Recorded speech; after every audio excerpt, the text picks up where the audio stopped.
உதயநிதி ஸ்டாலின் உழைத்து துணை முதலமைச்சர் பதவிக்கு வரவில்லை. குறுக்கு வழியில் தந்தை ஸ்டாலினின் முயற்சியால் பதவிக்கு வந்தவர் என்று எதிர்க்கட்சித் தலைவர் எடப்பாடி பழனிசாமி விமர்சித்துள்ளார். சிவகங்கை மாவட்டம் மானாமதுரையில் மக்களை காப்போம் தமிழகத்தை மீட்போம் பிரச்சார பயணத்தில் உரையாற்றிய இபிஎஸ் மருத்துவமனையின் நாடகமாடி மக்களை ஏமாற்றும் முதலமைச்சர் வேண்டுமா என்று கேள்வி எழுப்பினார். அதிமுக ஆட்சியில் கொண்டுவரப்பட்ட திட்டங்கள் அனைத்தும் திமுக ஆட்சியில் நிறுத்தப்பட்டதாகவும் மீண்டும் அதிமுக ஆட்சி வந்தவுடன் அந்த திட்டங்கள் நடைமுறைக்கு கொண்டுவரப்படும் என்றும் உறுதியளித்தார்.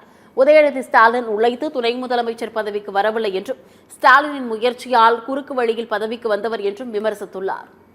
திரு உதயநிதி ஸ்டாலின் ஒரு நிகழ்ச்சியில் கலந்துகிட்டு பேசுறார். அதுல பேசும்போது குறிப்பிடுறாரு, அவருடைய தாய் மாமன் நன்றா படிச்சாராம், அவரு டாக்டர் ஆயிட்டாரு, நான் சரியா படிக்கல முதலமைச்சர் ஆயிட்டு சொன்னேன்.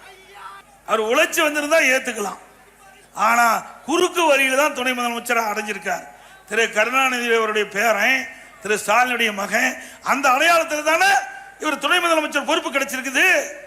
இதைத் தொடர்ந்து ராமநாதபுரம் மாவட்டம் பரமக்குடியில் மக்கள் மத்தியில் உரையாற்றிய அவர் அரசியல் காழ்ப்புணர்ச்சி காரணமாக காவிரி குண்டாறு திட்டத்தை திமுக அரசு நிறுத்தியுள்ளதாக குற்றம் சாட்டியுள்ளார். திமுக ஆட்சியில் மின்கட்டணம் 67% உயர்ந்துள்ளதாக குற்றம் சாட்டிய அவர் அதிமுக ஆட்சியில் கொரோனா காலத்திலும் விலைவாசி உயரவில்லை என்றும், ஆனால் தற்போது திமுக ஆட்சியில் விலைவாசி உயர்வு விண்ணை முட்டியுள்ளதாகவும் தெரிவித்துள்ளார்.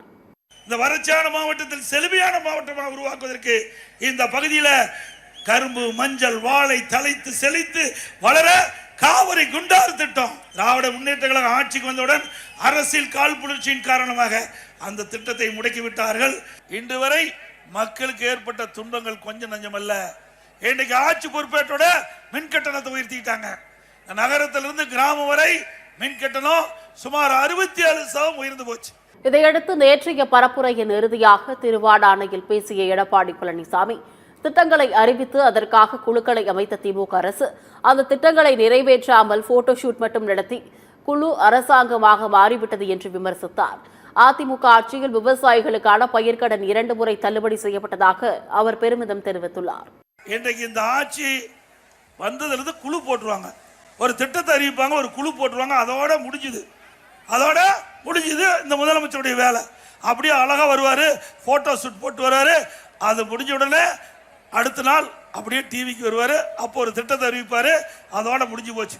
தினந்தோறும் திட்டத்தை அறிவிக்கின்ற ஒரே முதலமைச்சர் இந்தியாவில் தமிழ்நாடு முதலமைச்சர் ஒருத்தர் தான். அதனால எந்த பயனும் கிடையாது.